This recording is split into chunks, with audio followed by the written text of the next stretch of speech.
What's going on? What's going on? What's up? What's up? I guess people thought we weren't going to be here this week because it's the holiday. Thanksgiving holidays around this bad boy. Come rain, come shine. We are going to be here for your Tuesday night entertainment. Whether there's one person or whether there's 500,000.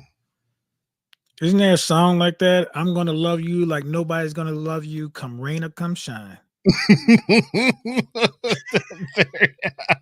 Sounds kind of stalkerish, doesn't it? Is that a Sinatra? Didn't Sinatra do that? No, he did it too. Yeah. Oh, he did.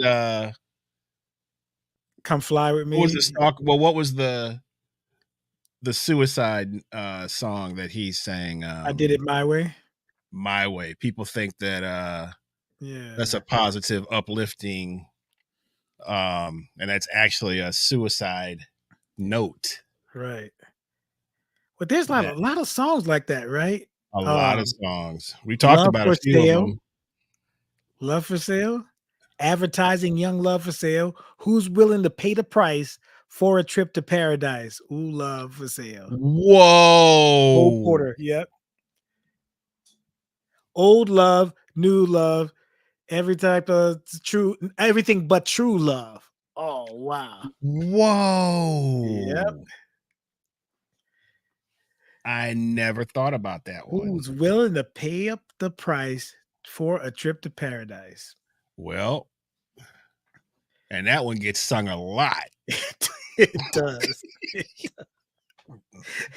Somebody's wedding. Somebody's got a wedding. Put that on the playlist. The groom is like, I know, man. Paying for it, right? I gotta look up the lyrics, man. Lyrics to Love for. Hey, how y'all doing, man? We're just having some fun. Yeah, Tony Bennett. So before I looked that up, hope everybody's doing well. Thanksgiving week. Local Musicians XP. We have been extremely busy just with our own careers. Last week was insane for me, which made me think about the topic for tonight that I haven't even told my partner here because I wanted to spring it on him because he's the perfect specimen for not specimen. Is that the right word? No, he's a perfect candidate. Perfect candidate. What's the right word that I'm looking for? I don't know what's coming next, so I can't. Perfect. Yeah. I can't think person of for this, whatever. I don't know. Well, yeah, he's sort of when you have an experiment. What is that? When you about to experiment on something? Guinea pig. You're subject. Subject. Yeah. For this particular question, we go with subject. That's a good one. Yeah. But thank you for hanging out with us on this Tuesday. Please like us on Facebook, follow us on Facebook, subscribe to the channel, also on YouTube and I said YouTube, Facebook. No, Facebook. Like us on Facebook, subscribe on YouTube, and you can follow us on Instagram, and you can also watch us on Twitch.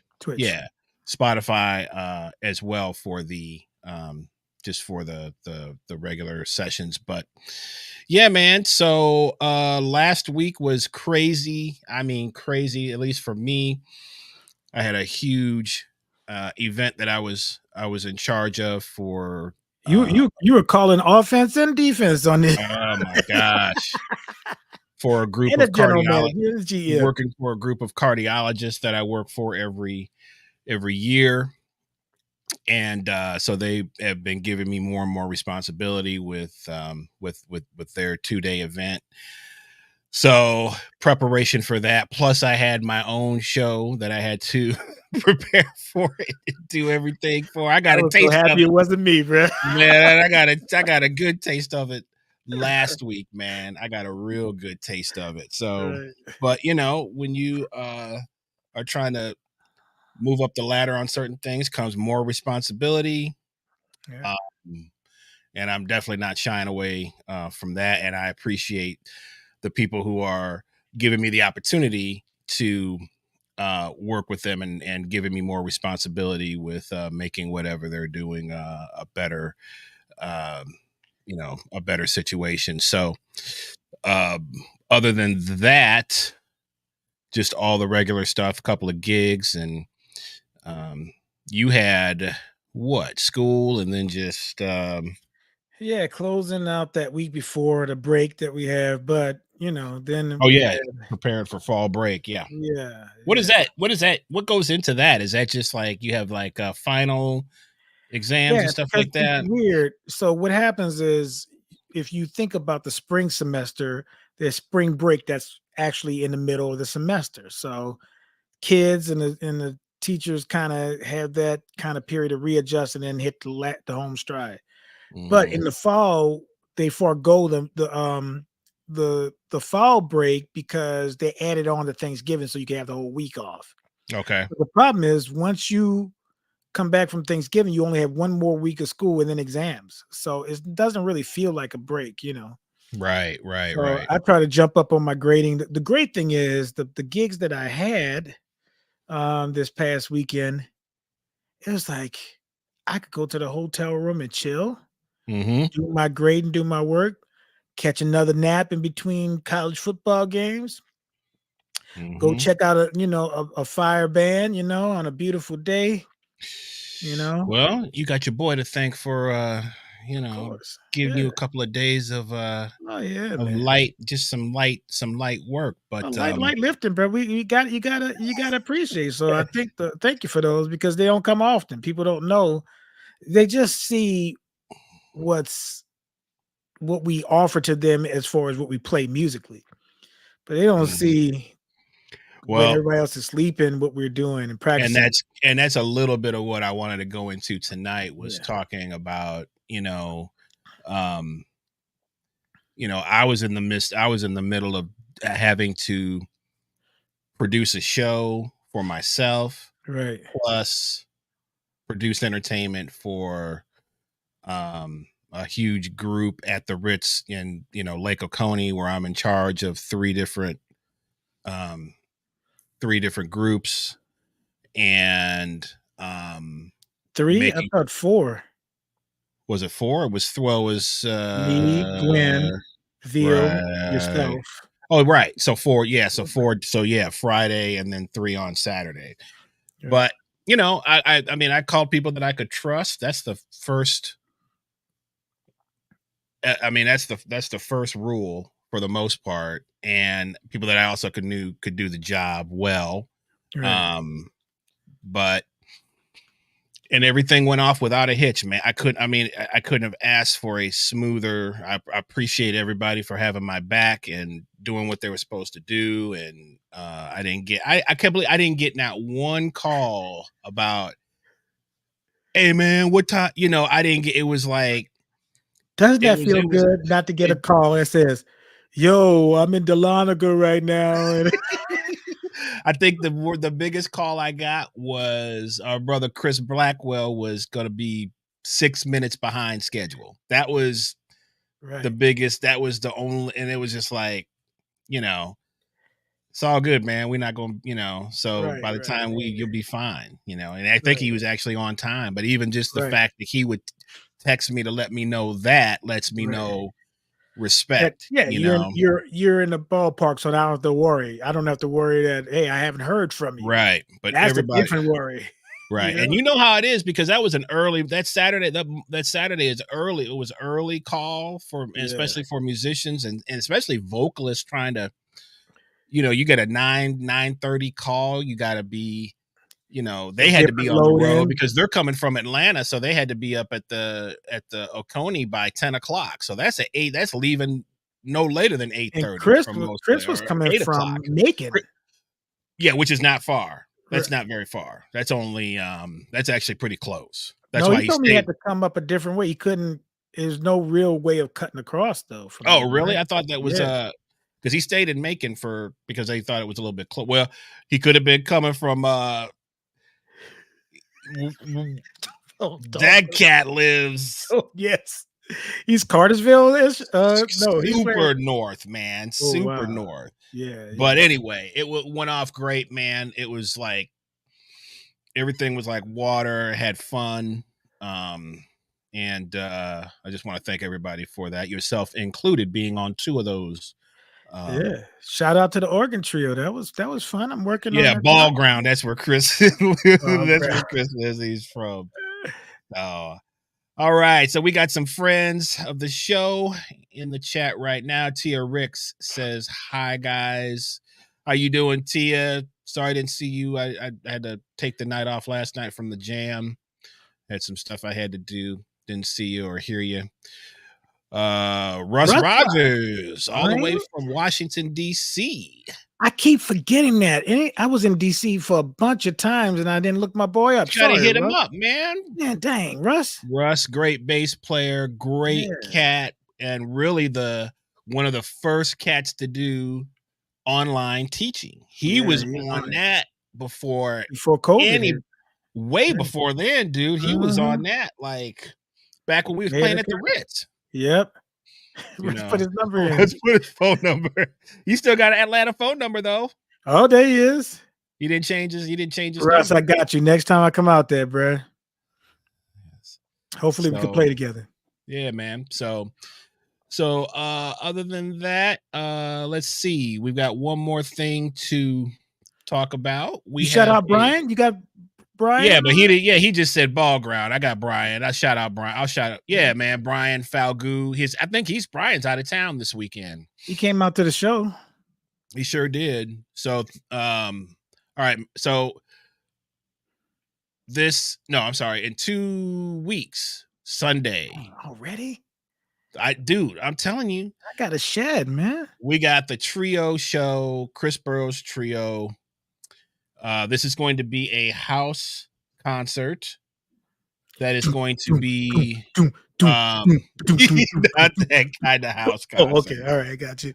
but a house concert that is going to be curated by Leah Calvert and her husband Tommy Sauter. They are doing some house concerts at their place, and we have been invited to um partake in this. So myself, yourself, and our brother Craig Shaw will be playing December 3rd at their place. All the information is on the flyer. 953 Victory Drive, Southwest Atlanta, Georgia. And this will be placed on my Instagram and also on my Facebook for those who are interested. There's only 40 seats. She says that it goes real quick. We're actually getting kind of a late start in promoting it. They are too, because they've had some other stuff going on. But please come down, check out the show. And this will be a trio format with some original material, also some, of course, arrangements, and then some also we'll see where it goes type stuff. So, but it's going to be a great place to check it out. They have a nice piano, and we'll be in there, packed in there, and maybe their daughter will be scalping tickets or selling merchandise or whatever she does He's to an make more money entrepreneur than the band. already. She is an entrepreneur, dude. 7 years old. She will be selling her art goods and post, little pictures, and she got all kind of stuff, man. She's already got her business plan together, so it's pretty impressive. So come join us on the December 3rd. 3rd, yeah. Doors at 4 p.m. and shows at 5 p.m. When you say the house counselor, I was like, Chris is in the house. Hey, now Chicago that's where house music was born. Yeah, that little two-step too that y'all do. Y'all do that? You House do that? music, man. We used to go. Me and my friend Tremel Duncan, who he may show up in the chat from time to time, but we would go up to Chicago or to some of the universities like or Northern Illinois University or Right. just wherever. But we would go to the just right up there on a sat and just find a party and go hang out, man. Party Eh, crashers, huh? Party crashers, man. Go up there and just it would know, not even knowing if they. I mean, but there was always something going on Isn't somewhere. it funny that little places, not little places, but places have their own pocket of different things. Like imagine telling people that Zydeco shows in Louisiana sell out like they are crazy about Zydeco. And is that locals or is that tourists that come to the Tourists shows? come, locals come to it too because the Zydeco musicians they be flipping like popular songs, bruh, and put the Zydeco With groove the on it, right? Zydeco beat on it, Right. right?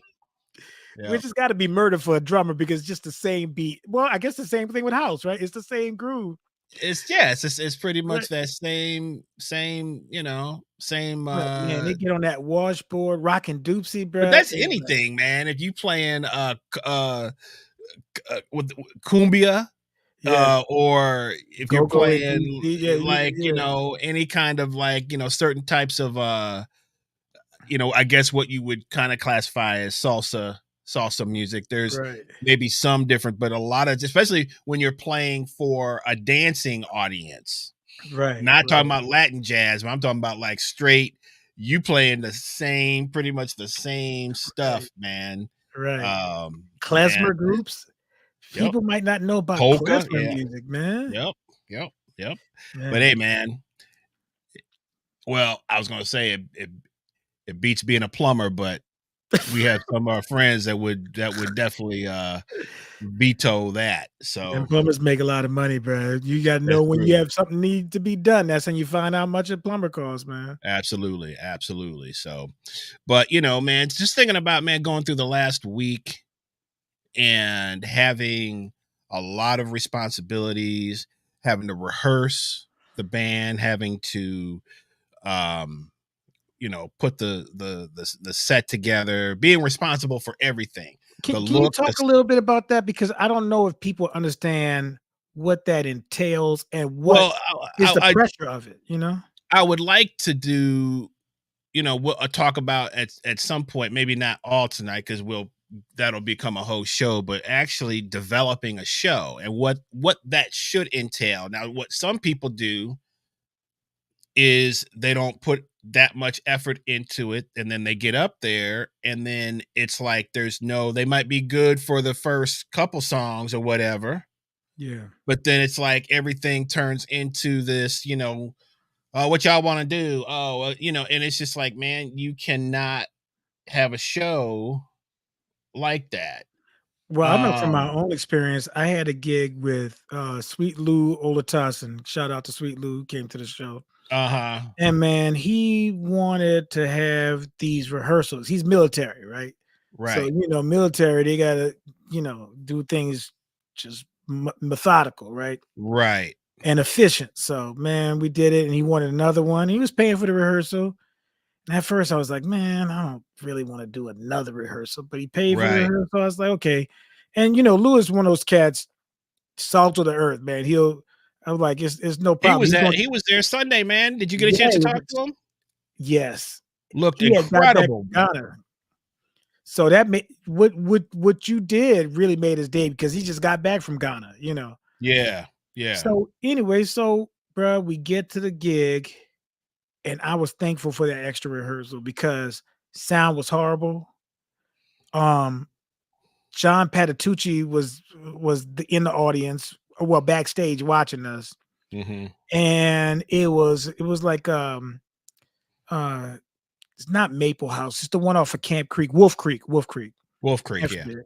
It yeah. was packed with people, and we were able to play on autopilot because we had this rehearsal, both those rehearsals, and he mapped out everything, had set lists, had everything. Mhm. If we didn't have that, we would have been up a creek because Right, we couldn't hear each other.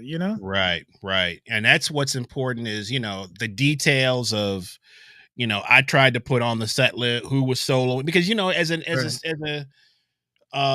as a side man, you're not key to all to what everything, and that's not your job to know what for the leader needs to tell you exactly what the terrain of the map is. Mhm. And um I always appreciate it when the leader puts stuff where I can see that, because you can't remember everything. Right, right, exactly. And I feel like the most important thing about having a good performance is having a straight flow to the show, you know. Right, So I think a lot about that. I try to think about, I want the audience to have um a different experience every time they hear the music, if that makes sense. I talked to you about that, right? yeah, Like, so that's why I try to have different configurations at different times, because it right, gives them a different thing. But anyway, we'll do a show about that, man. right. But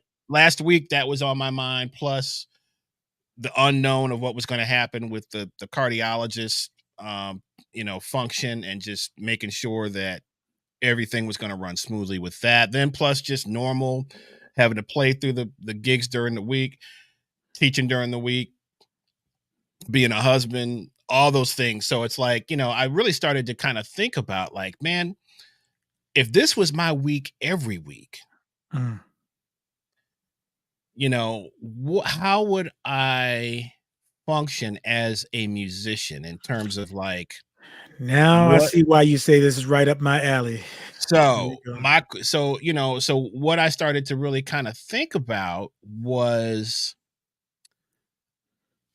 how do you stay hungry when you are busy? You're busy. You have a day gig, you have a lot of responsibilities, you have kids, and then you also make your living as a musician. So, how do you stay hungry in terms of keeping your skill at the highest level that it can be? Now, for some people, that can translate into going on autopilot. So, depending on what kinds of music maybe you're playing, or what kinds of gigs you're playing, I guess it's kind of all relative to what you're kind of doing. But I know for me, there's going to be certain times where I am going to have to be on in some type of improvisational situation, which means that I have to be able to connect to other musicians,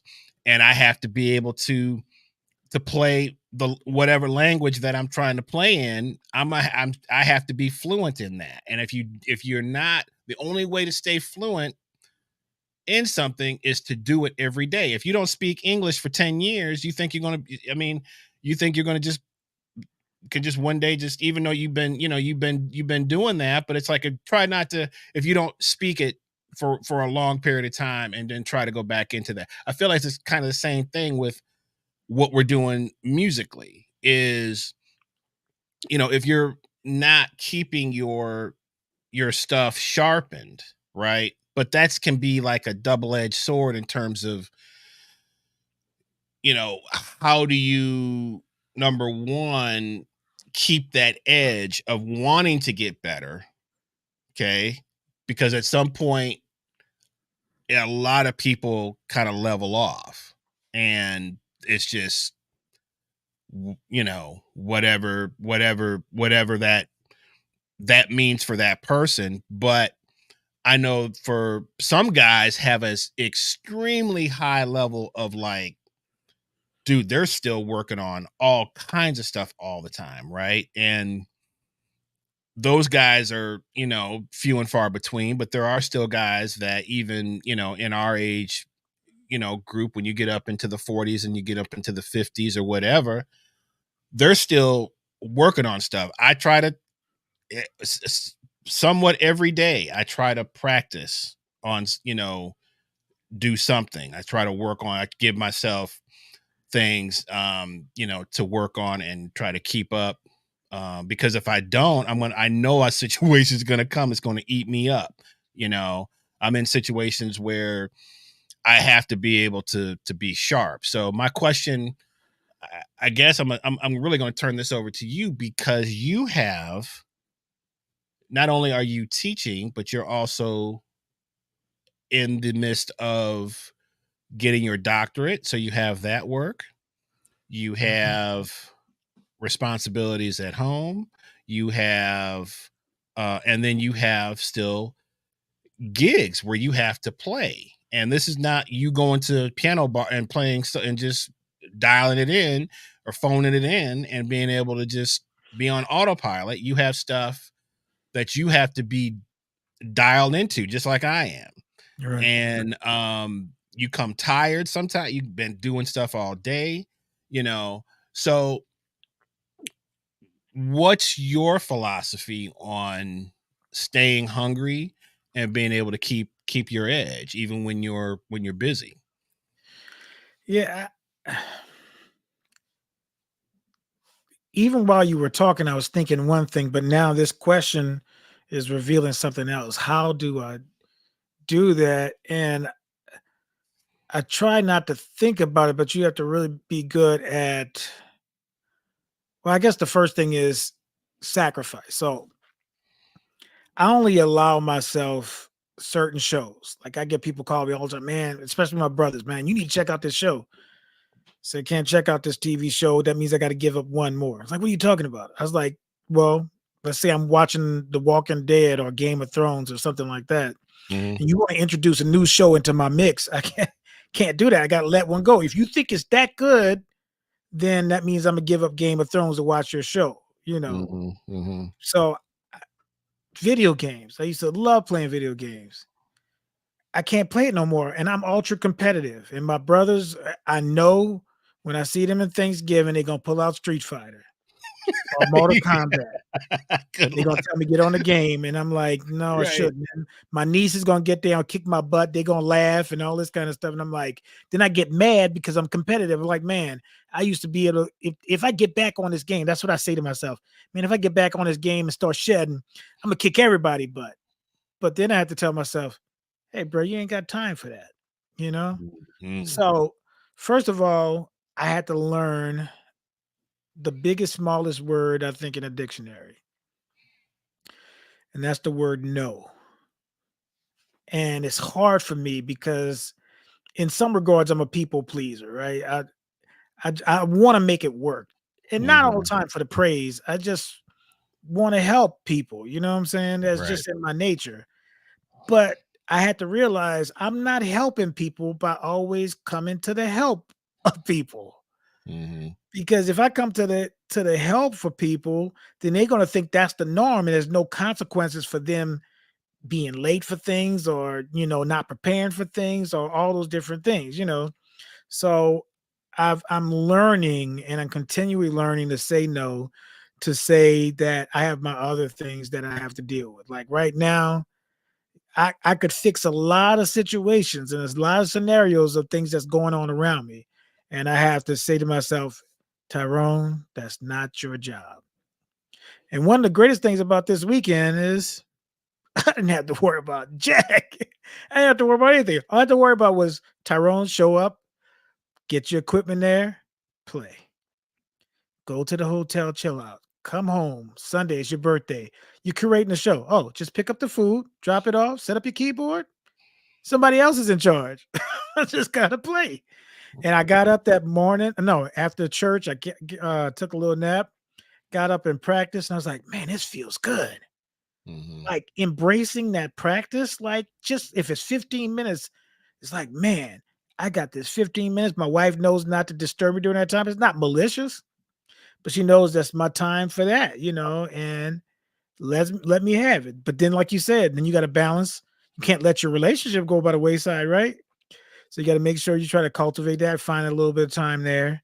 And the school thing has been kind of rough because you're going around somebody else's schedule. That's something you can't control. My schedule Right, I can control, right. but going around somebody else's schedule, that's rough. And then for the gig part of it, I've been really, really, really selective about what gigs I take. And that's not to say that I don't want to do the gigs. It's just that I know it's not going to be the best thing for me health wise to do every gig and do those like we used to do back in the day, man. Them suicide runs. You go do a gig and soon as the last note is finished with, you pack up your stuff and go to the next hit.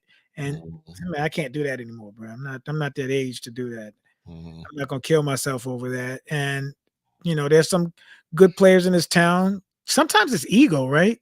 Sometimes we say to ourselves, they need me. No, not necessarily. Not everybody needs you. They may want you, but everybody doesn't need you to be on a gig to make it successful. So I think it's kind of balancing, knowing how to balance everything, and being hungry is will facilitate you staying hungry. Because you can get complacent, you can get comfortable, you can put your hands right over your stomach like this, and like, yeah. And that's something Keith David told me as an actor. He said, I'm not going to mention who he said. He said it was one guy who was part of the Marvel universe, Mhm. could have made all this money, but he decided to leverage that they thought that he needed him because Robert Downey Jr. was getting a lot of the house, and he felt that he was on par with Robert Downey Jr. Next thing you know, he was replaced by a very good actor, and that actor went on to make all kind of movies with Marvel, right? But Keith Davis said, he said, when you're talented, you can give 40% and people will still clap and applaud. He said, but you're not giving 100%. And you're cheating your audience and you're cheating yourself by not giving 100. He said, I can go right now and do an acting job and I can give 60% and people will respect because I'm Keith David. And I was like, wow. And if you ever around Keith David, he's always doing something, man. Like anytime he's in Atlanta, he calls me up. It's like, hey, can we work on some songs? I said, do you have a gig? He's like, nope. I was like, what? Mhm. Or he's like, hey, I'm coming from yoga. I found a yoga place in Decatur and I'm going there and it's doing that. And then there's a juice place where I was like, how are you working? And he's like, then he's like, there's this theologist over there. I might get a theology degree, whatever. I was like, how is he doing this? He's always working on himself, working to Mhm. improve things. And he's got a family, 2 daughters and stuff like that, but he's Mhm. hungry, he's always Yeah. hungry for learning. Well, do you think that that's just is that's a mindset, right? That's a but how do you develop that? Because it's interesting that he said that about talent because a lot of guys Right. who are the mega talented, we know some here have jacked up everything, But you know, that's what when I look at myself, people always say, Tyrone, you're so talented. right. But I never look I at get myself as talented. right. I I've man, we worked hard for this. That's what And I know a man. lot of talent. There's talent in there, yes.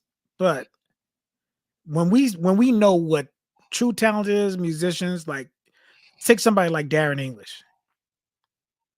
That cat has something. He got a lot of talent right in his pinky, man. Like, Just he can shoot. He's got the hand-eye coordination thing. He can play piano. He can play. yeah, That's straight up talent, and he works too. But this cat just got natural talent. natural talent, man. And I'm like, Golly. I never had any of that. Right. I had to work hard for it. My talent was actually didn't have anything to do with music. My talent is my ability to have a singular focus to figure something out. I'm relentless with trying to figure out. Like I don't want anything to beat me. Right. So, when my Interesting. when me and my brothers had to have a timer for piano lessons, my motivation was I wanted to get the scratch and sniff stickers before they did. So my Right. mom said set the timer half an hour for each of us. I made sure I went last so I could set the timer at 40 minutes, then an hour. Mhm. Then I heard a girl play a song at a recital, and the teacher told me that was too many grade levels past where I was. Mhm. I was like, "Well, is there sheet music for it?" She's like, Mhm. "Yeah." So I asked my mom for the sheet music. I learned it in 2 weeks. So it wasn't the talent of music for me. It was me wanting to figure things out. And that's what I think my gifting is not in musical talent per se. That's really, really interesting because, I feel like I had a lot of natural talent. I Yeah. had natural talent And in a baseball lot of too. lot of Right. different stuff, right? Right. And, my dad allowed me to sort of dabbling whatever it was that I was feeling at that moment, right? There's good, and that can be a positive thing and that could be a negative thing. Right. Because if you never really stick with something when it gets hard, you're never really going to learn how to push through on stuff, right? Because Right. you can just jump. I could jump to something else and be, and do it. So it wasn't until I really I had not used my gift like I should have been. Right. And but in my heart, I knew being a musician and drums, that was going to be what, that was my thing. But when I made that decision, I was so far behind where I probably, in terms of just technique and stuff like that, right? Yeah. I was so far behind. And then I'm trying to get in the middle of guys who have not stopped. And Right. maybe they weren't as You realize you're talented, behind. but them jokers had been working at whatever it was. So Yep. they jumped to they were on a whole different thing. And I was like, oh crap. Right. Okay. So now I'm in a situation where it's like, God, what do I do? Because if I this is all I have. If I don't do this, what am I going to do? I don't have no fallback plan. Right. So man, I put my head down, and that's where I learned how to work. And Right. I'm trying to like secure gigs and plus and practice 5 hours a day. I should have been practicing 5-6 hours a day back in the day, but now I'm stuck. I got to do everything at the same time. I try to make a little money. I got to try to meet. I got to network, and I got to shed because I'm not on the level of the guys that I'm trying to play with. So for me, that's where I learned, man, work ethic is everything. It has nothing. I mean, talent, yes, talent will get you so far. It will get you in the door. It will,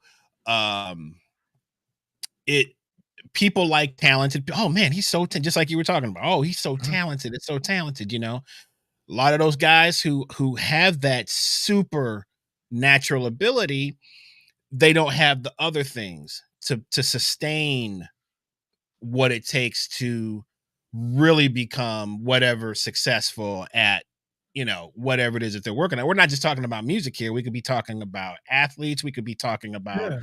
somebody in the medical profession. We could be talking about trying to get become go into theology school and trying to get a degree as a minister. There's so many different things that, man, the hard work and perseverance is what I've learned. And just through, you know, sticking with those principles, I feel like that's gotten me way further than what my talent was ever Yeah. going to do. I think that we always look toward the performance part of being the best part of everything. Like, okay, I got a gig on December 3rd, 3 o'clock. Right. Now, when I get to the performance at 3 o'clock, is that the highest point of the situation? And I think we make that the pedestal. That's that. But really, the part that you have to embrace is the practice going up to that. Mhm. To me, like whenever I have somebody asks me, it's like, how come you're not nervous when you have a recording session or you that's the easier part of it. Mhm. The preparation. I can't put those weights on my mind like, okay, here comes a performance. I'm gonna be nervous. Why? Because the practice is the part I needed to embrace, the hard work. That's what I get nervous about. Oh man, did I get a chance to practice today? Man, if a student doesn't show up, I hate to say That's it, a right. that's the That's how time for me to shed. time for you to shed, You right. don't you don't show up? Oh, you ain't hurt me, chief. You not hurt me. I'm Heard right by yourself. this piano. I'm gonna Mhm. practice on the Mhm. stuff you were supposed to be practicing on. Right. I was going over drop two voices the other day because my student didn't show up. I was like, let me go over these drop two voices real quick. Because then when I get into the game, when I get into the performance, what I gotta be nervous about? Well, every athlete who's been successful will tell you that the coaches the best coaches they had Mhm. were the guys that the practice was hell. Right. The games were easy, Right. but the practice was hell. You know, um,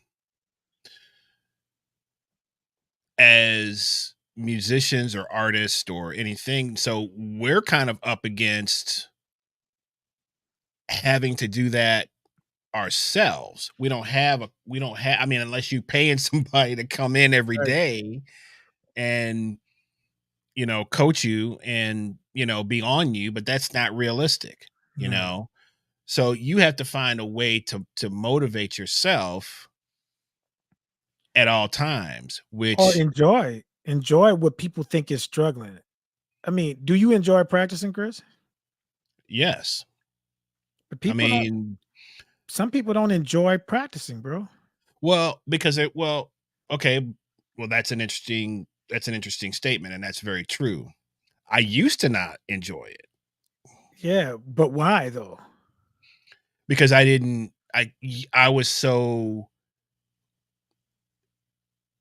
invested in the short-term goal Which is to play the song or play the music or play that long term you can't see the long term what the long term goal is. You see the short term. So your thing is, oh, I want to be able to play this like I heard so and so play it, which is a right, whole nother set of problems is when you're comparing yourself to someone else, which is what social media has made like put front and center, which is why so many people are in a bad place right now because you're comparing yourself to very very unrealistic expectations and things that aren't even real, aren't even a part of reality. But not to go off on that too deep, but you can't do that. And that's where, look, man, it's hard. It is. Now the one thing I will say about is it's hard to sit in a room by yourself and work on the same thing and work on one thing. okay, You just working on one thing, one thing, one thing, one thing. Now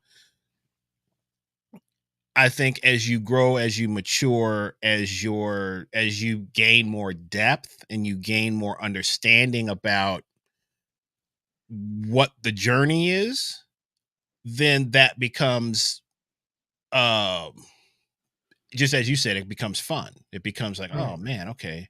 Because you're not you're not worried about like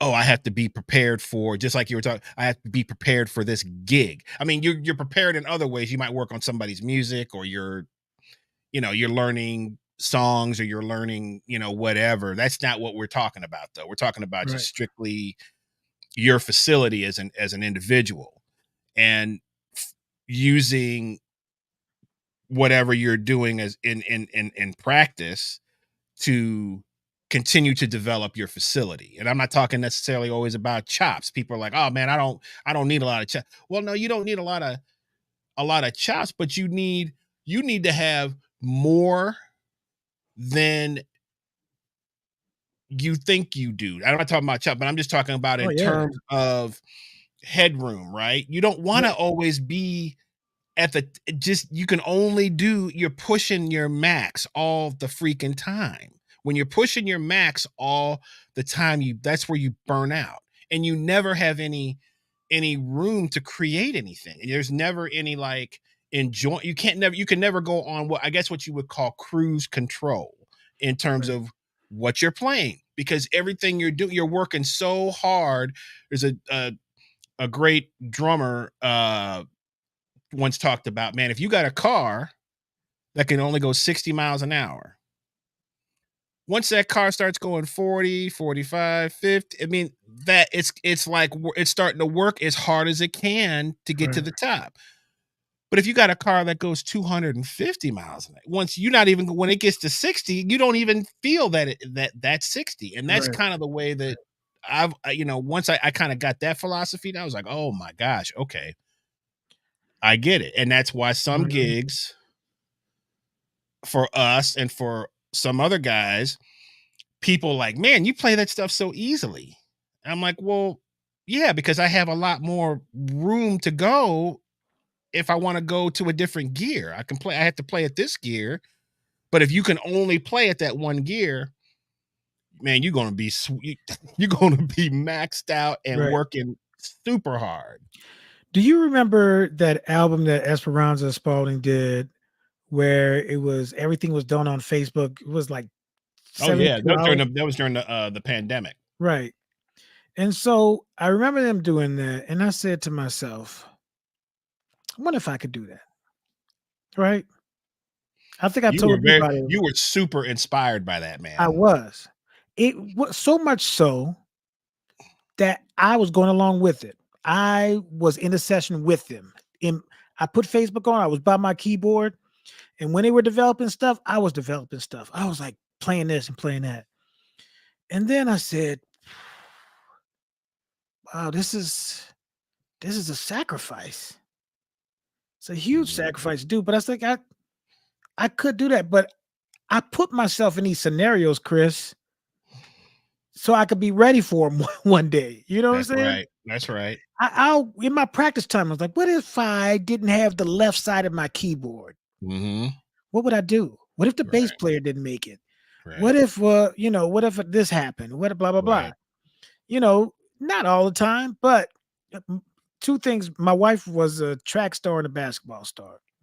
So two things I learned from her. Whenever she exercised, we'd be in the house exercising. She's like, turn the fan off, turn the AC off. I was like, why? This is making it comfortable. She's like, no, I need to sweat. And I Mhm. was like, why you need to sweat? When you think about it, if you're comfortable, you don't sweat, you're not getting the toxins out of your body. Sweat takes all that toxins out of your body and helps your body release those different things, helps you release stress, all those kind of things. So you have to embrace the things that's difficult, right? The sweating Right. part of it. Right. Another thing, we were watching Usain Bolt when he first came on the scene at that Olympics, right? Where he blew past everybody in the 100 meters and he ran like a 9.78. I mean, shattered the record. But I looked at him and we were watching. I was like, man, he's running. He kind of slowed up and taunted the other guys. And Roberta shook her head. He's like, he should have gone out and got that other record. He could have ran a 9.5, which has never been done before. And I said, why? She said, you never know how fast you can run until you run against somebody that's just as good or if not better than you. I said, what? She's like, I she's like, I ran track in my high school. I was the fastest person in my school. So every day I practiced, I was beating everybody.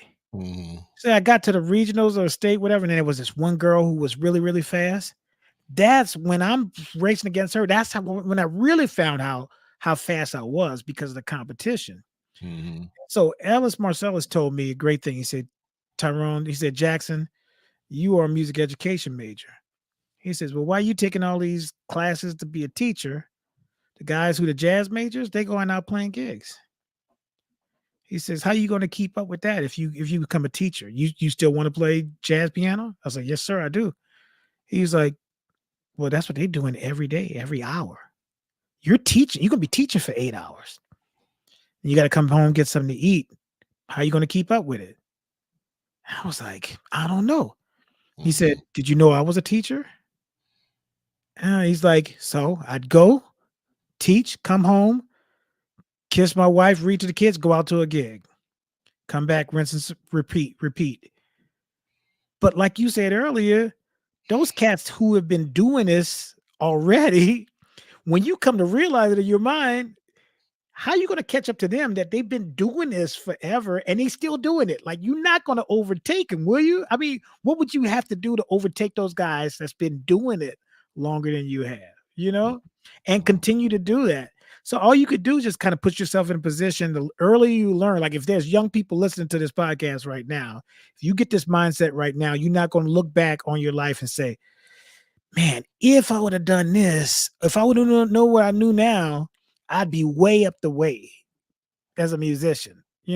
And I have regrets. I look back when I was taking lessons from Ellis. I was like, I didn't even know to ask Ellis this. I didn't even know when he put me in charge of the big band music that I had all the scores and he knew that I arranged and wrote and stuff like that. I could have been analyzing score, listening to the tracks, everything. I just didn't know. What would I have been now if I had that mindset back then? You know, Mhm. Well, you only know what you know at the I only time. know what you know. So Eric Fontaine has a good, interesting comment. He says the most important talent is to have a talent for practicing. Hmm. Which, now, if anybody knows who this cat is, if you don't, I'm about to tell you because he's got, what is he? He's MIT. Eric, if you're still here, Went I to don't want Georgia you to, you Tech. don't have to flaunt your credentials, Him and but his two brothers are they're let's, like three people who are like one of some thousands of people who do what they do. okay, super high level Yeah. uh in math and Computer, physics, computer, right. physicists, all And that. but this cat comes out to the jam sessions every week. He's still playing like and playing on a high level. It reminds me a lot of our other brother, Craig Shaw, where Right. Craig works at a body shop all day long and plays bass like he lives in New York and he's on tour, you know, Playing with everybody. He doesn't turn down only any gigs. and he plays more, yeah, and still and playing all these gigs. But Eric is a super incredible player and creative player too, not just like he I would say he's um a disciple of one of our other brothers, Kevin Williams, in that free thinking, super like, but knows the music, but can also play out, can play Look, baritone, can play clarinet, can play tenor. I mean, whatever, soprano, and killing. but I remember when he Feel was coming to Kennesaw to take lessons from Sam Skelton. and And he was at Georgia Tech at the time. look, man, remember his dad used to bring him to see Yes. us play at Churchill when he was like Yeah. 16. Yeah. So Yeah. he's been hanging in the jazz. Your microphone went out. My You mic did? went out. Yeah, now it's back. Yeah. Oh, so he's been playing since he was coming to hear, the big boys, if you will. What about the Apollo The Apollo. What happened with the with Apollo? David Lamont Anderson? What are You you did talking those about? gigs off of Austell Road at the Apollo? Oh, I thought you were talking about the Not New York, no. Apollo in New York. I'm like, what? What are you talking about? I was like, No. Eric Fontaine performed at the Apollo. Yeah, the Apollo on Austell Road. That's the Apollo. Oh my god, Oh man. man, he was on that gig. He was on that gig as a youngster, bruh. Man, you're Parking in killing the me. back in the dark, bruh, with all You're those nice instruments. Nice you're killing me. Ali said he did. He did in New York? Oh, wait, Well, I with guess he did Conway with Russell. He with went probably there with Costco, Russell. With yeah. Russell. So he did both Apollos. That's crazy, man. But shout out to our man Eric. And Hey, but and yeah, Eric and talent. Ali both was at your gig. Ali played the gig and Eric came as a spectator. That was cool to see. Look, Fontaine said, "Yeah, I've done both Apollos." Hey, Fontaine, give us a thumbs up if you remember that time when you came out of the Apollo, bro, got paid, and that dude looked in your wallet, and I said, "Hey, bro, you can't have all them 20s in there, bro. You got to break it up with a couple of ones." What happened? Bruh, Eric opened up his wallet to put the money in. So there was a dude just like hanging out because he couldn't come into the club. Right. And bruh, you know how people give you this Oh, handshake for of money, right? course. Yeah. Eric was so young, man. He took the money, looked at it like that. He said, "Look, that was a good lesson about not showing money." Eric fanned out his money, looked at it like that. Then he opened up his wallet. He had a stack of 20s in it like that. And the dude that's standing on the thing, he did like this. I was like, "Yo, E." I was like, "But you can count it when you get home, bro. Oh You my can count it." I was like, gosh, "Don't take your dude. money out like that, bro." I was like, "Put it in your Oh, pocket, bro." man, I And can't Martha even was on that kid. Martha was like, "He gonna learn." I was like, "No, we don't want him to learn like speak a that, bro." word. This is over. Where was that place at? I was in Austell off Austell of Road next to the Dairy Queen, bro. and who else was on? Was that Julius? No, you were on it. Julius Me, did it at one Ju time. yeah, Ben Taylor did it, then you did I it. right. Ben Taylor did it, then I did it. Right. Bruh, Um, I remember, Eric, if you remember this one too. One time a chick came in and made it rain on us, bruh. She just started throwing sweaty dollar bills on it. I swear we picked up some dollar bills, it was moist. I was like, "Ah, oh." Look, yep, see, Eric said, "Yeah." He made it rain on us, man. uh, It was actually good times because David was like, "Man, oh, we coming in here with straight up jazz, bruh." oh my I don't know what gosh. they think they heard, what they wanted, but we doing straight ahead jazz. That's what we Hilarious, doing. man. Oh man, that's so good, dude. Oh, man. I totally forgot about that. But Thank you. that's what Eric was doing besides learning how to be a computer physicist, He was yeah, program, all the stuff that he did, yeah. Right, engineer, all those different things. right, right. And while his parents was like in China, like his parents were like in China working. Man, unbelievable. Got a brother that plays piano. I don't know if his brother still plays piano. Yep. But yeah, this is but that's I guess just it's his passion for and Yeah. um for the music and um so that's I think would you say that's I think that's the most important thing, man, is being passionate about when you're passionate about something, man, you're not going to stop doing it. Bruh, how passionate were you about Madden football? Oh, I was obsessed, man.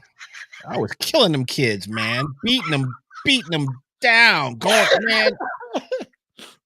I got so much, man, because I'm into the game and to just the schematics of everything Right, anyway. But right, it was that was sort of a long time sort of coming in terms of just like because I played video games all my life. I was Atari and television all right, the way through, and then my nephew got me into every stage of Nintendo, Sega Genesis, blah blah blah right, blah blah, and I just had stopped playing for a while. But when the game got so deep, right. yeah, it's I'm not gonna lie, that was super super addicting, but But um, you played it on a different level. There's levels to it. You could have played it recreationally kind of level, yeah. but learn the strategy, Well, it's nickel just like defense. anything else, man. It's Love it. like you want to be. It's hard to just be okay, in my opinion. It's just Right. like with chess. It's like I mean, Ali Barr, our brother, good friend, Yeah, percussionist, just played with us on trumpet player. yeah, percussionist. His thing is chess, man. I've never played Ali in chess as much as I'm a chess head. I've never played him. I need to play him. And he's never stopped. I went through a period where, man, we played so many games I mean, I'm talking probably thousands because we would play speed chess, Right, right, you right, know, and 3-minute games, 1-minute games. Um, everybody kind of has something, but it's hard. I think it's hard for why just be mediocre right, at something, But just like you said, it was just, when you got to make a decision as to what you're going to put your time into, right. you know, because you're not going to be great at everything. No. You got to make a decision about that. But man, that's what I just wanted to talk about a little bit about that, man. I don't think we're going to go too long tonight because we're both zapped, but and we got getting ready to go out of town. Everybody's getting ready to go out of town as well. But um, Did you just hear that? Did you hear that? Not to cut you off. Did you hear that interview with C.J. Stroud? And he was talking to Tom Brady, and they said, "Do you have any questions for Tom?" Did you see that? no, So he asked some very good questions, like how do you balance the work of everything and life and all this kind of stuff. And Tom Brady, without missing a beat, and I used to hate the Patriots. of course, I used to hate when Kobe Bryant got rid of Shaq on the Lakers and caused, but I can't deny the work ethic that they have. So it's like a likable villain. Same thing with Larry Bird. You find right. yourself having to choose You between respect. I mean, Magic. you respect them. You don't have You to do necessarily respect, like them, but you respect them. right? But after Tom Brady retired, whatever, and he wasn't going against my team anymore, then I was cool, right? But he Right. said something. He said to C.J. Stroud, he said, "Hey, this is what you got to realize. When those people come to see you play, it's a vacation for them, but it's work for you. This is a profession." He Mhm. said, "So don't get caught up in trying to hang with them and entertain with them and being part of their experience."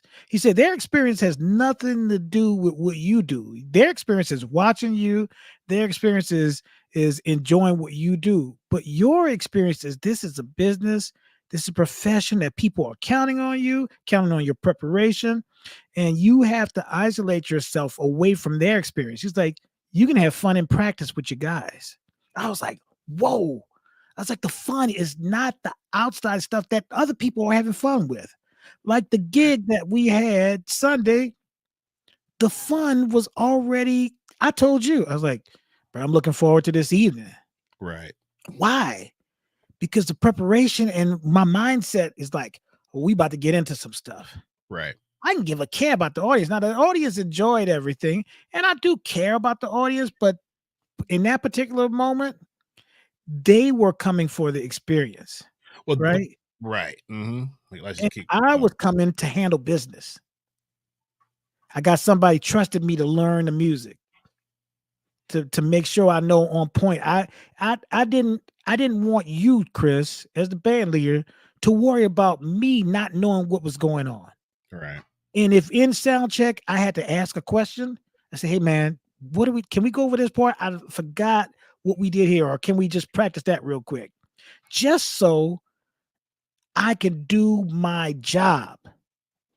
And that's what I enjoy more than, "Oh, I'm going to play this riff and make the audience go crazy." No, my enjoyment is the business part of it. And then we can talk about it later. Well, but Well, I'll that's, leave I it there. guess, man, you just summed up what I have been trying, because we've had conversations about a couple of different things. One thing is reading the room, Mhm. entertaining the audience. Your approach on Sunday is exactly what that's what I have been trying to, I guess I haven't been able to say it in a way that um has made a lot of sense. When I Right, say that I don't care about I'm not worried about the audience, but that's what I'm talking about is, right, dude, people are coming to see you for your mastery. They're coming to right, see you perform at a high level. right. The minute I have to put on span if I have to have props Mhm, for my, and I'm not, look, there's people that do things well. Showmanship, all of those things, I get it. I just don't look at it. I'm looking at it as I'm here to, just like you said, to take care of business. I'm mhm, here to make sure that I have the artist back, that I play their music at the highest level that I mhm. can, and that what I do is on point for the music. Because ultimately that's what the audience wants to see. This is Right. Tom Brady, exactly. That's exactly what that is. Mhm. It's once you, to me, being an quote unquote entertainer, is something it's something different to me because there's very few cats, in my opinion, that are incredible entertainers and they're incredible musicians as well. Like there's some Right, people right. that, you Prince know, is one of those kind of people. Yeah, he's one of the first ones that comes to mind. Whereas Michael, yes, Michael was great at what he does, but Michael was more of an entertainer, you Right, know, where Prince on a musical level is on a super, super high level in terms of what he's done and how he's thinking about it. So, but he also had he just had another way of also being able to have the entertainment factor also, right, kind of in there. But that's not his first thought. His first thought is, man, can I play this guitar? Can I right. play this piano? Can I On base, sing? right. And you summed up exactly what you brought on Sunday. That's, to me, is the greatest gift to the audience, because just as Ali says, I didn't notice the audience because we're so involved in, and it wasn't like we weren't putting on a show as No, well, but the no, audience feeds off of how we're interacting, how they want to see the connections between the musicians, between us, to hear those worked out sections, those unison things where we all play together. To those are the things that, in my opinion, that's what people want to see, not someone shucking and jive. I mean, I guess some people want to see no. somebody shucking and And you know jive, what I one of but I'm not I in that business, laughed man. I laughed when this happened when we were playing Higher Ground. Actually, let me say this first. One of my favorite moments was something I wasn't even playing on, when it was you, Ali, and Ariane, Mhm. and I was just digging that, just immersing myself into the groove. Well, I wasn't even cognizant of what the audience wanted, but it was palpable for them too. The audience was like, it sucked Absolutely. them in, right? It was a Right. connection to the motherland, it was connection to the drum, it was Right. connection to the soul, right? Right. But one of the things that made me laugh, it's like saying something funny and people laughing and you didn't even know it was gonna be funny, right? Absolutely, man. Right. So we Absolutely. did Higher Ground and went bum bum bum bum bum bum ba and people was like, "Whoa!" I didn't even know that response was coming because we had practiced it so much. I didn't think that that was gonna bust their brain like that, you know? Right. But it was like a shocking thing, but I smiled because I was like, "We didn't do that to cause that reaction." No. That reaction, we did it because we thought it was, or you created because you thought it was hip, or you thought it was part of the arrangement that you heard inside your head. Right. But to elicit that response, that's the difference between entertainment. You're not going for those aha moments. Right. The audience will figure that out on their own, you know. And Right. doing theater work, it's like that. Each audience is its own organism. Mhm. Some punchlines they get. Sometimes they get the sadder thing. They'll start crying. I'm like, wow, this is amazing. We're doing the same play, and each audience has a different vibe to them. Mhm. And so, what does Fagu say? He just said he because he Brian was at the show on Sunday. He said, "Yes, loved watching your interactions, especially with your eyes." So people are they're watching more than we think they are, right?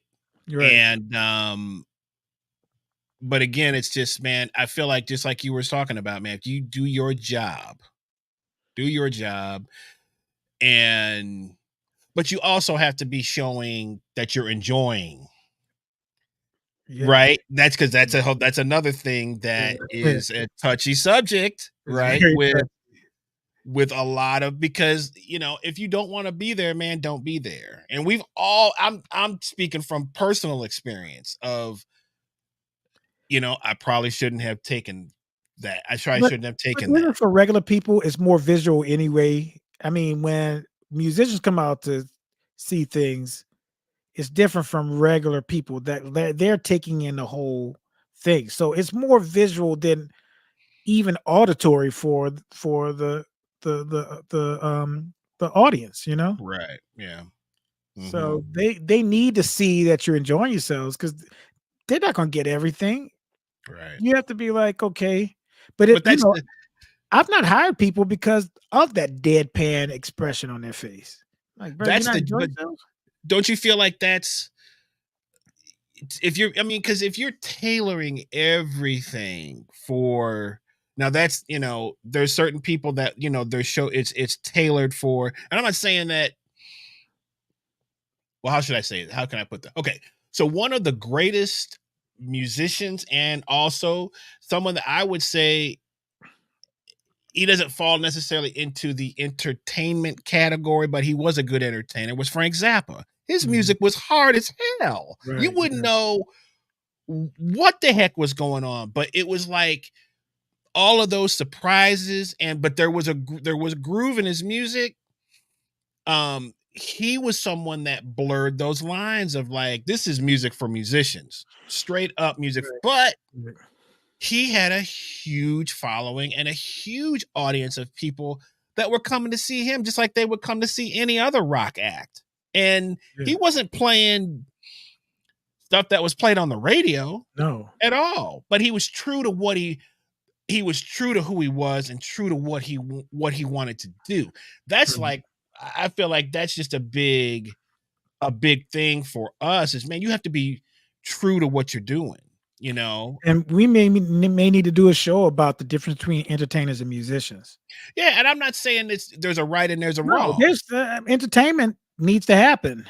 It's just it's I feel like there's things that can still be entertaining, but it can also it can also be musical and have music credibility as well. Of course. And the audience likes surprises. They like to be Right. surprised. Now, some people, yeah, they do. They want to know everything that's going to happen before it, and they just want to follow along or whatever. But the the I feel like the game that we're in,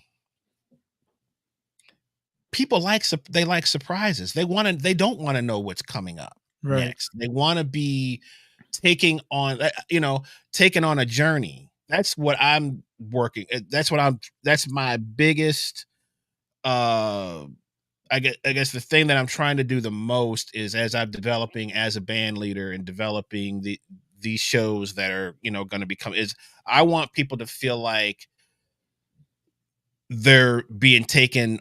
It's almost like you're going on a vacation and you don't Mhm. know, you kind of have an idea what's going to happen, but you're going to be taken to all these different destinations that you've never been to before. That's like my philosophy. That's kind of like what I Yeah. like.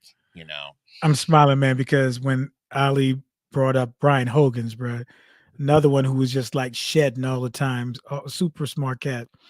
But bro, I was in conversation with Brian, bro, because people don't know how great of a piano. Well, I guess people do know, but who Great on piano? musician. Yeah, man. Right. So Yeah. one day I was talking to him. I was like, "Hey, bro, you doing the right thing. Just concentrating on saxophone, bro. You Bro, guys. man, just leave this piano alone, bro. Just they don't respect you on the saxophone." He's like, "Yeah, man, I'm trying to stick with saxophone." I said, "Man, you're doing the right thing," because bro, he was that Houston's gig used to be kind of cool, and Right. Lewis would call me, and he started calling Brian as well. And I'm like, "Man, Brian getting a lot of the days that I can get Right. Houston's right." Right. I said, "Bro, take that saxophone stuff seriously, bro. You're right, man. I don't have to be doing all of that, bro." Like, Yeah, man. So we're gonna leave it, I think, at that. We're gonna kind of do a little bit of a short show tonight. oh, can I ask you Um, a question real quick? You had a sure. student in the audience. What did your student think about everything? Have y'all talked about it or Yeah, he came over actually for a lesson today, okay, and they were raving about it and um really enjoyed the show. right, Enjoyed everybody. Um, we'll at some point have uh the vocalist Ariane on to talk a little bit about some young some young things mhm, and some of the things that she's doing. But she's very talented. She has had incredible mentorship, which you cannot deny from yourself as well as her main teacher, our great friend and vocalist Carla Harris. Mhm. And you cannot go that you cannot go wrong with that. That It shows makes up. all Yeah. the difference in where she is, because it's just like we were talking about, man. Talent, you can go knock on, especially in Atlanta, you can go knock on somebody's door in Southwest Atlanta. They can sing. You Yeah. know, that's no big thing that, to hear somebody that can sing, but it's language, Mhm. understanding, phrasing, and knowing when you're in this language, this is how you have to. It's just like going through. I mean, we gave her literally, just for lack of, not putting anything on any kind of race here. She had to know English, Chinese, and Spanish on that gig, literally, in terms of how she has to approach. You can't approach everything one way. No. So she's, she's getting a crash course in, okay, let's see you go from English to Chinese to Spanish to Dutch or whatever, Yeah. French or Yeah. whatever, and she's got a ways to go in terms of building depth, right? But in terms of, she can go to those countries and she can get around and be like, But you'll I never can, be fluent if you're never in a situation to speak it. and if you don't take chances and stretch yourself, Yeah. you You're have to gonna get make into you're gonna make those mistakes, but you got to make a immerse mistake. yourself in the That's the whole language. key. That's the whole Right. key to getting better, is making mistakes. But you can't make excuses, you can't, and you have, it's undeniable that you have to recognize the people that's in the room and the wealth of knowledge, Right, because that's what you gotta do. You have to humble yourself. You gotta say, right. "Listen, I don't know it all, but if I keep hanging with these people," language rubs off on people that you're Mhm. around. Right, If I keep hanging with these guys, it's gonna rub off on me. But guess what? If I keep hanging with these guys, that's gonna rub off on me too. right, A mentor of mine, Greg, said, "Man, Tyrone, don't take those gigs in the French Quarter." right. Like, why they calling me You every always day come for back to that, Acme work? man. That story that really hits Oh, you. it does, bro, because I've gone back to New Orleans 20, 30 years later and seen You the going back same tomorrow, guys, you're gonna see the same the cats. same guys. And I'm like, that could have been me. You know what I'm saying? So whoever you're around, that's gonna rub off on you. Alignment is super important, Yeah. and who you align yourself with. I don't care if it's business, if it's me, whatever it is. That's what you're gonna. That's who you're going to end up following. And that's why I can never understand blind leading the blind. Why you palling up with other people that don't know anything either? Because it's comfortable. Yeah, that's why you're doing it. And being comfortable isn't going to make you any better. So Would you like this gig? Nope.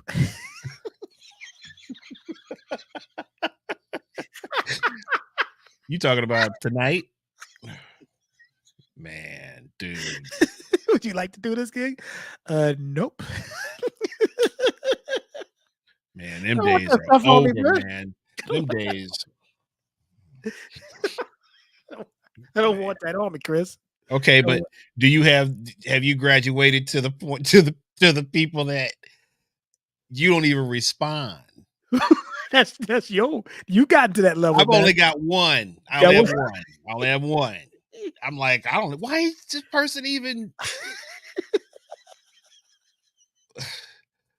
I think, I guess at some point you just go break down. Like you need a. It's like, man. I But did. I broke down this broke down this summer.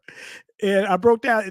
They called me for the gig like 7 months in advance, bro. And when I took it, I said, "Well, it's the summer. yeah, Things are that's the kind of slim hardest pickings. I'm one. getting." Yeah. I instantly regretted when it was 2 weeks out from the thing. I was like, "Oh," Yep. instantly. Yep. Then when I went on the gig, I was like, I knew this was gonna happen. I knew. I just said to myself, just chalk it up to Chalk it up, experience. man. Chalk Yeah. it up. All right. All right, guys, we're gonna cut it there. This is a Oh, short. We still went 1 hour and 12. Man. right, It right, just right. you cannot control the time. But Yeah. thank you so much for everyone for hanging out with us. Um, staying hungry and keeping your edge and stuff like that is Yeah. a really that's something we all kind of have to continue to think about and there's I'm sure we could have probably gone a few more hours on this as people were Yeah. And giving us in lieu of their take. Thanksgiving, we're not saying stay hungry at Thanksgiving. We want you to come back, get your blood pressure at a certain level. Don't What's the stay worst? hungry. Stay What's the hungry. worst? What's the worst s- thing that people serve at Thanksgiving Ooh. Ooh. that you're not a fan of? Well, this is a New Orleans dish, and I don't like it. Millerton, stuffed millerton. Millerton is like in the squash family. Melatonin? No, millerton. Make you go to sleep? It smelled like it's spelled like Merlaton, but it's a squash. It's in the squash family. And my mother loves making it. And I was like, Mom, I want to say to you, Mom, you can leave that off the menu. We don't eat it that much. And I can't get into it. Bread pudding is another thing. Can't take bread pudding. Green bean casserole. Oh, with the Just canned man, onions on the top of it. Oh, it's just something. tastes so metallic What because about cranberry sauce? Period. Why would my wife loves cranberry sauce. I'm like, it's Jello. It's gelatin. who made these rules about what you? I'm When you like, come out of the can, you see the cylinder marks of the can on it, bro. be jiggling. Right? It goes, Come on. Everybody be like, "Quick, quick, quick, quick, quick, quick, quick." What's up? What's yours, bro? For oh cranberry? man, I mean cranberry sauce. Like I don't even like even like roasted turkey. I like if turkey is fried or Cajun Yeah, smoked.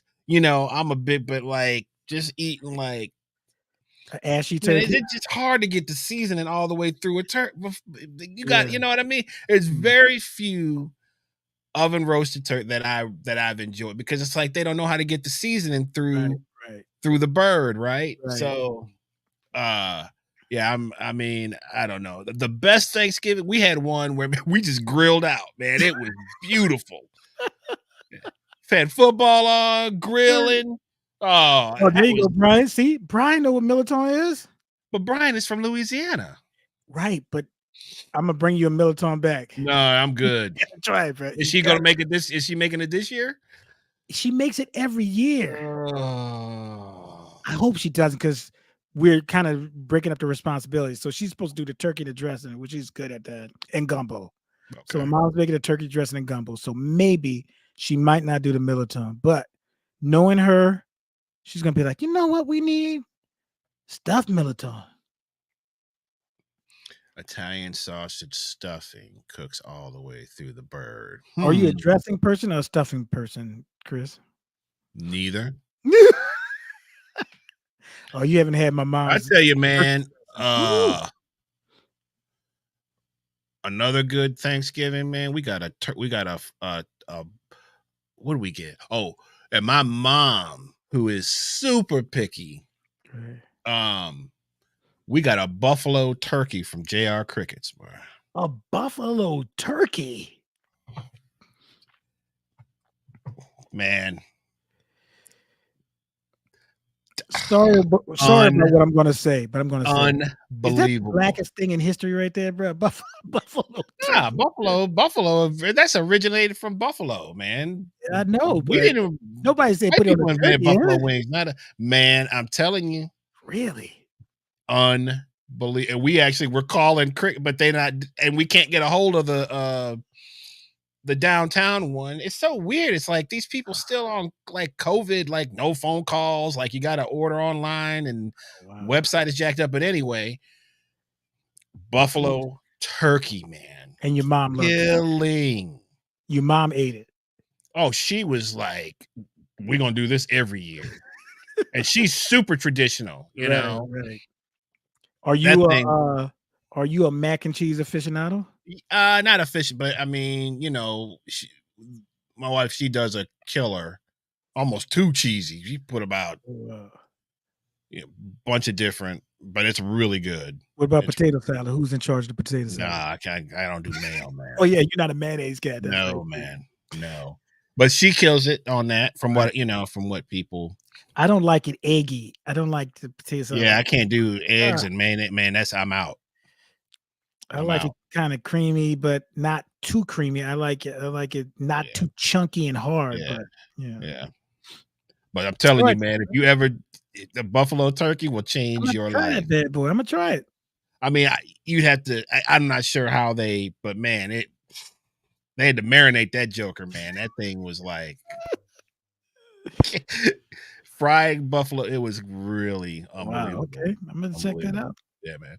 All right, guys. Thank you so much for hanging with us. Please subscribe on YouTube, like us, follow us on Facebook and Instagram. Um, we have another trio show coming up for those that didn't see this before on the 3rd of September or December. It's a Sunday, doors at 4, show at 5 o'clock. Myself, uh, Tyrone Jackson here, and Craig Shaw will be playing. I had a name for it, man, and I forgot what it was going to be. There's actually a little bit of a theme, but I'll figure that It's back called out. We Don't Know What the Hell We Doing on the Sunday at 7:30. No, it was Leader hasn't told us yet. Something songs and standards our own way or something like that. I don't know Okay. because we have so many arrangements, man. Yeah. Of uh, I'm looking forward. You just came up with an arrangement of Bye Bye Blackbird on the spot the other night. That was Yeah. fire. It's nice. So Cool. get that mug on the paper. So Craig Shaw can follow along. Yeah, pretty But much. Pretty much. so Tia Rick says happy Thanksgiving. Want to wish everybody else a happy Thanksgiving. Also, Brian Falgu says the same. And, we wish everybody a happy Thanksgiving. We will see Yeah. you all Next Tuesday. next week. And peace out.